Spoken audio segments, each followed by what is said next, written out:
India का medical system जल्द ही collapse होने वाला है। 9 मार्च 2016 को इंडिया की पार्लियामेंट्री कमेटी ने ये ओपनली एक्सेप्ट किया। जी न्यूज में पब्लिश्ड एक रीसेंट स्टडी के हिसाब से इंडिया में बस गेस करो कितने परसेंटेज सर्जरीज फेक की जाती होगी। वेल, अ फ्रीकिंग 44% सर्जरीज फेक की जा रही है। मतलब almost half of the surgeries completely unwanted होती है, सिर्फ पैसे कमाने के मकसद से की जा रही है।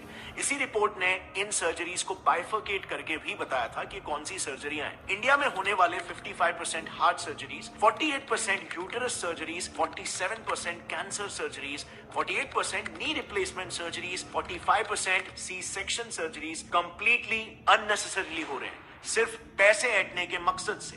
रीजन सिर्फ और सिर्फ एक, कॉर्पोरेटाइजेशन ऑफ हॉस्पिटल्स, यानी कि हॉस्पिटल्स को भी कॉर्पोरेट कंपनीज की तरह टारगेट और प्रॉफिट सेंट्रिक बना देना। एक काफी इंटरेस्टिंग रिसर्च पेपर है जिसमें रिसर्चर्स ने महाराष्ट्र के टॉप हॉस्पिटल्स के 43 specialist doctors, senior government x officials और कॉर्पोरेट हॉस्पिटल्स के मैनेजर्स को तक इंटरव्यू किया, ताकि वो इन हॉस्पिटल्स में जो कंपनीज की तरह ही टारगेट बेस्ड स्ट्रक्चर चल रहा है उसे पब्लिकली एक्सपोज कर पाए। And the results were shocking. So, सबसे पहले तो सैलरीज की बात करते हैं। रिसर्च में पार्टिसिपेट किए रिस्पोंडेंट्स का ये कहना था कि हॉस्पिटल्स में काम कर रहे डॉक्टर्स की सैलरीज में बहुत ह्यूज डिफरेंस होता है। इतना ज्यादा कि न्यूबी डॉक्टर्स को 1 लाख पर मंथ की सैलरी मिलती है, लेकिन सीनियर डॉक्टर्स को 1 करोड़ पर मंथ तक भी ये सैलरी पहुंच जाती है। अब सवाल यहां पर यह आता है कि इतना बड़ा डिफरेंस क्यों? क्योंकि डिफरेंस इनके टारगेट्स में भी होता है। एक सीनियर ऑप्थेल्मोलॉजिस्ट का यह कहना है कि उन्हें एवरी मंथ 1000 पेशेंट्स को कैसे भी करके हाई एंड ट्रीटमेंट्स में कन्वर्ट करना पड़ता है। इसी पर एक और गायनेक रिस्पोंडेंट का कहना यह था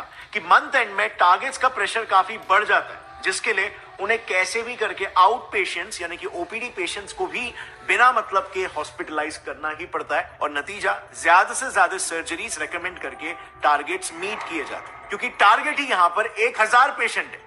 अब आप खुद ही सोचो, हर हॉस्पिटल में हर डिपार्टमेंट, जैसे ऑप्थेल्मोलॉजी में ही ले लो, उसमें मिनिमम 5 से 6 डॉक्टर्स होते हैं और सबको सिमिलर टारगेट्स दिए जाते हैं। तो just imagine hospitals profit and our loss. And by the way, these targets are taken very seriously. उसी रिसर्च में कई सारे सीनियर डॉक्टर्स का ये कहना था कि अगर कोई डॉक्टर अपने टारगेट्स को लगातार 2 महीनों तक मिस करता है तो बिल्कुल कॉर्पोरेट्स जैसा ही उसको वर्बल वार्निंग मिल जाएगी या फिर एक मेमो दिया जाएगा, और उसके बाद भी अगर टारगेट्स मीट नहीं होते तो of course tata bye bye. So आप यहां पर देख सकते हो हॉस्पिटल इंडस्ट्री कैसे एक सर्विस इंडस्ट्री होनी चाहिए, जिसमें कस्टमर, पेशेंट टॉप प्रायोरिटी होना चाहिए, बट यहां पे प्रॉफिट टॉप प्रायोरिटी हो जा रहा है। और bye the way, in targets का ट्रैक भी हॉस्पिटल हायर्ड मैनेजमेंट प्रोफेशनल्स यानी कि MBAs, जो कि बड़े बड़े MNCs में ऑपरेटिंग ऑफिसर्स, एग्जीक्यूटिव, सुपरवाइजर्स ऐसे काम करते हैं, ये लोग बकायदा डॉक्टर्स के इन टारगेट्स का ट्रैक रखते हैं। एंड ऑफ कोर्स यहाँ पर डॉक्टर्स भी उतने ही डेडिकेशन के साथ ये टारगेट्स को पूरा करते हैं, क्योंकि जैसे हमने देखा उनकी सैलरी बहुत ही हाई होती है, लेकिन उनका ये high paying job mostly contractual basis पर होता है। एंड सो उस कॉन्ट्रैक्ट को रिन्यू कराने के लिए और उनका न्यू पे स्केल डिसाइड करने के लिए उनके पिछले साल के टारगेट्स को देखा जाता है, जो अनफॉर्चुनेटली इन डॉक्टर्स को फोर्स कर देता है इलीगल स्कैम्स तक करने के लिए। नाउ मेडिकल फील्ड के इलीगल प्रैक्टिसेस को थरली समझने के लिए हमने ये सारा इंफॉर्मेशन 2 काफी प्रोमिनेंट डॉक्टर से लिया है। पहला है Padma Bhushan and Padma Vibhushan awardee doctor BM Hegde, जो उन्होंने एक आर्टिकल लिखा था, उस आर्टिकल का रेफरेंस है। और दूसरा रेफरेंस हमने लिया है एक book so called dissenting diagnosis by doctor Arun Gadre and doctor Abhay Shukla. लेकिन काफी ढूंढने के बावजूद भी हमें ये बुक ऐसे पब्लिकली अवेलेबल नहीं मिली, लेकिन हमें बिजनेस इनसाइडर का एक आर्टिकल मिल गया जिसमें उस बुक के कुछ मेन एक्सर्प्ट्स अवेलेबल है। Starting with the first scam, जो इतना घिनौना है कि इंसानियत भी काइंड ऑफ शर्मा जाए, कीपिंग डेड पेशेंट्स अलाइव।